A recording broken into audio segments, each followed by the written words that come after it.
So a bit of an unusual episode video for this channel because I've been wanting to talk about this kind of topic for a little while because I've kind of wanted to kind of express my opinion because I want to share my thoughts on kids TV shows compared to the kids TV shows I watched when I was little. Because to be honest with you, you probably may not have heard these shows. Well, if you aren't really known, if you don't really know, like the UK that well, you would have known these kind of shows, I guess, if that makes sense.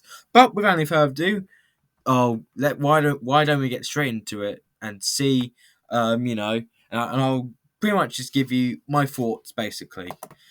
So, kids TV shows. I'm sure we've seen kids TV shows back in the day, even and it's still going strong because to be honest with you, we've seen many kids TV shows over the days.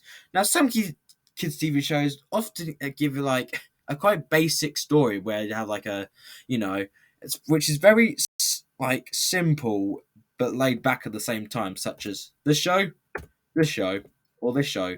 But also, we get some of the TV shows that kind of give the educational side to things, such as this show here, this one, this one, and of course the most popular kids TV shows of all time, this one. Oh, wait, hang on. We're just putting the wrong reference here, folks. Like, we're not sponsoring Coldplay here. Just to let you know, we're not sponsoring Coldplay. It's just I just want to make that clear. Okay, anyway, so apart that little shenanigan, as I was saying, the most common kids TV show I think every may have seen, apart from me, is this show right here. Oh wait, hang on, hey, stop the show, stop the show. We just put in the wrong reference again. Like we're not sponsoring Andrew Lloyd Webber here, folks. Okay, let me tell you that. And while I must say, Cats is a pretty good film, we are completely breaking the fourth wall here, and we need to get back into context. Okay. Jesus. I mean, who knew that you can break the fourth wall with these kind of references? Honestly. But anyways, as I was saying, um, please fingers crossed, third time lucky. This reappear. There we go. So these are kind of like kids' TV shows that, to be honest with you, I didn't honestly grow up watching because I don't watch too much American kids shows.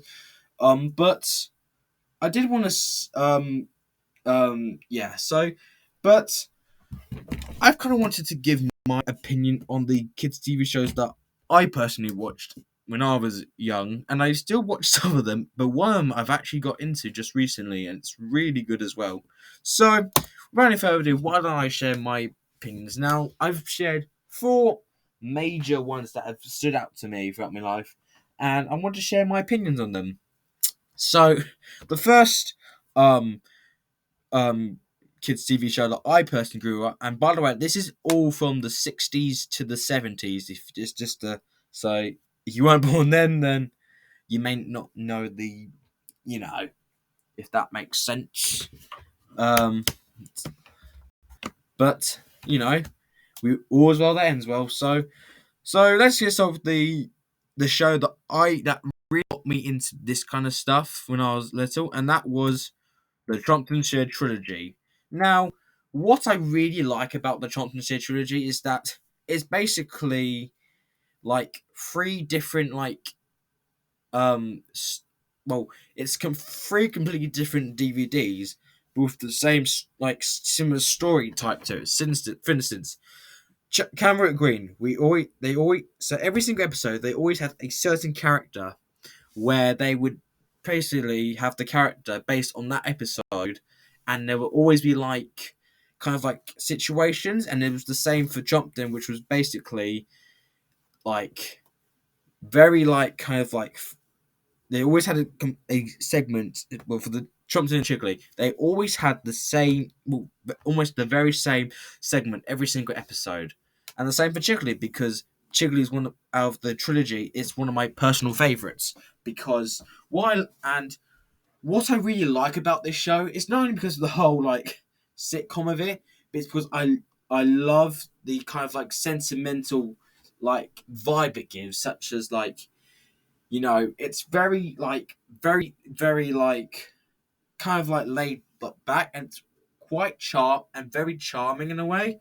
because I think, like, personally, like, I actually grew up watching this kind of shows back when I was little it because it was what kind of interested me, and then I kind of got introduced to this when I was about 3, and I was kind of hooked to it.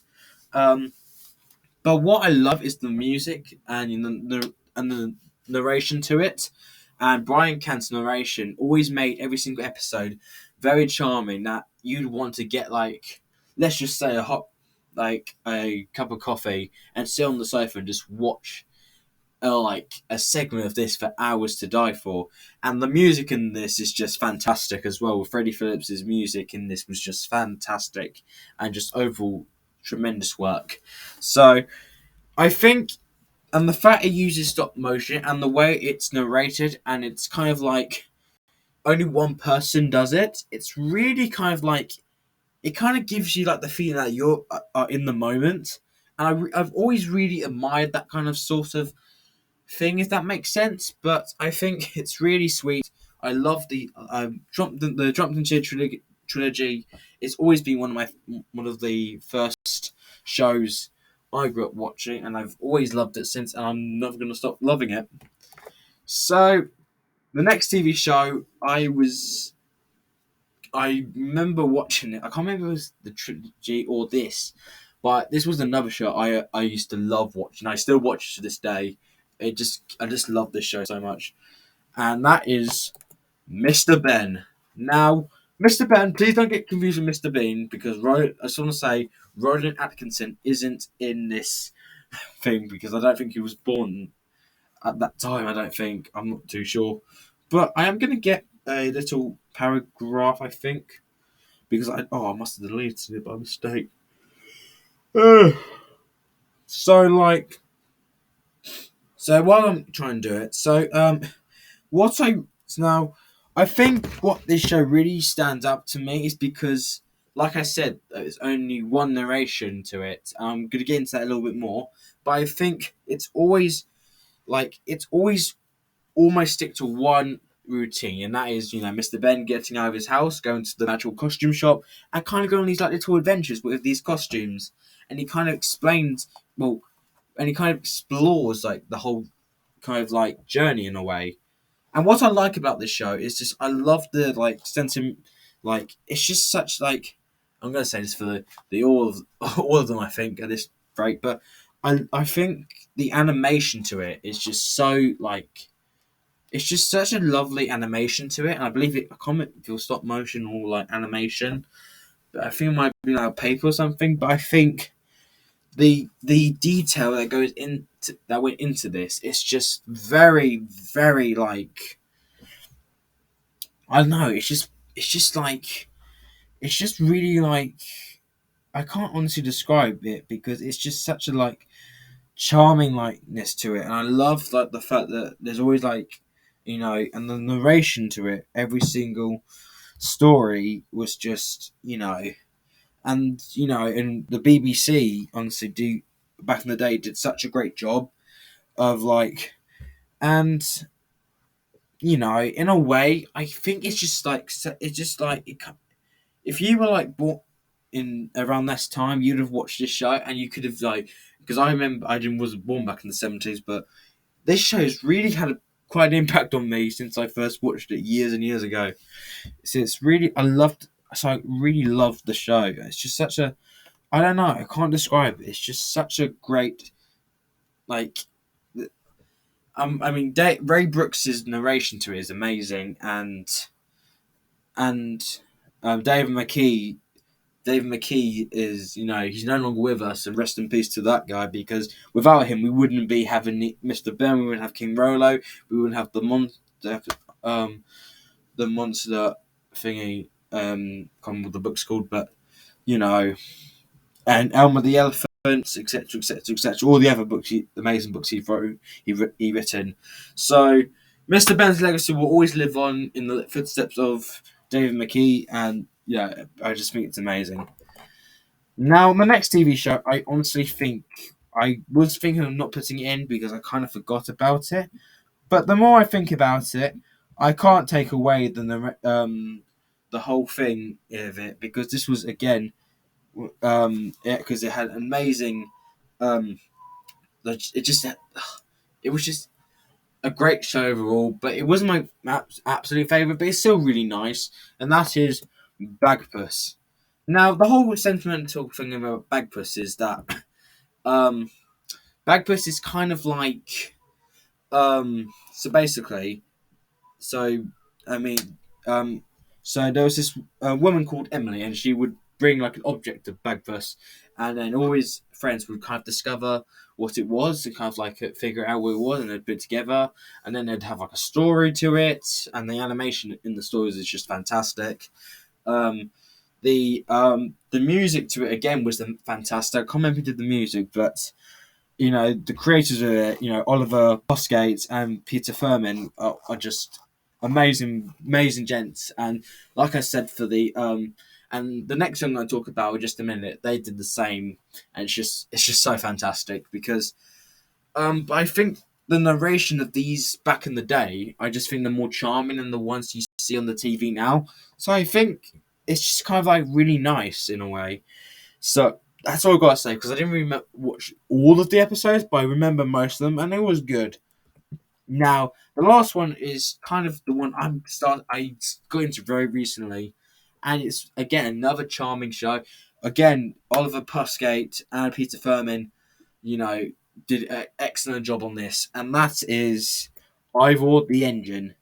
And I must say, this is one of the probably the most charming, like if you're a fan of trains, you would love this. Honestly, this was before. I think this was before Thomas the Tank Engine ever invented.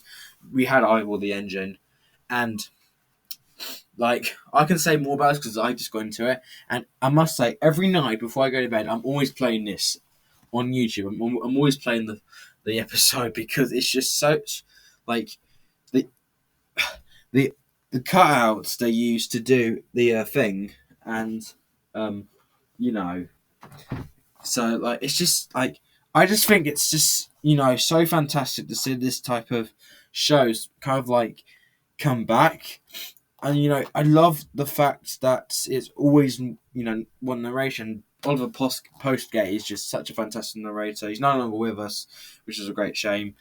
But I think the stories, and it's only 5 minute stories, but it can literally have you staring at the TV, all feeling relaxed because it shows like this that's just so charming in a way. So I like Over the Engine, and I love the whole story to it.